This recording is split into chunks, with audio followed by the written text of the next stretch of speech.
আপোনালোকে সকলোৱে জানে আজি অসম আন্দোলনৰ যিখন অমৰ শ্বহীদ তেখেতসকলক পূৰণ কৰা হৈছে।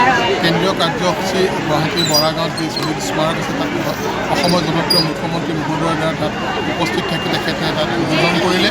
গোটেই সমগ্ৰ অসমতে বিভিন্ন জিলাতো উদ্বোধন হৈছে। আমাৰ হোজাই জিলাতো আজি আমি এই শ্বহীদ প্ৰণামোৎসৱ কাৰ্যসূচী পালন কৰি প্ৰায় ৬,০০০তকৈও অধিক লোক আজি সমবেত হ'ল।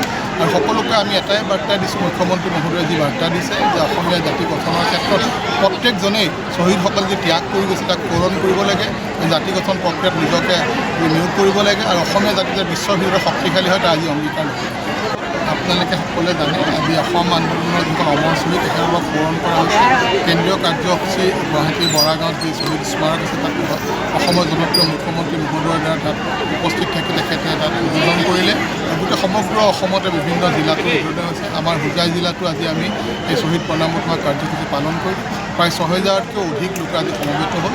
আৰু সকলোকে আমি এটাই বাৰ্তা দিছোঁ, মুখ্যমন্ত্ৰী মহোদয়ে যি বাৰ্তা দিছে যে অসমীয়া জাতি গঠনৰ ক্ষেত্ৰত প্ৰত্যেকজনেই শ্বহীদসকল যি ত্যাগ কৰি গৈছে তাক পূৰণ কৰিব লাগে, জাতি গঠন প্ৰক্ৰিয়াত নিজকে নিয়োগ কৰিব লাগে আৰু অসমীয়া জাতি যে বিশ্বৰ ভিতৰত শক্তিশালী হয় তাৰ আজি অংগীকাৰ ল'ব।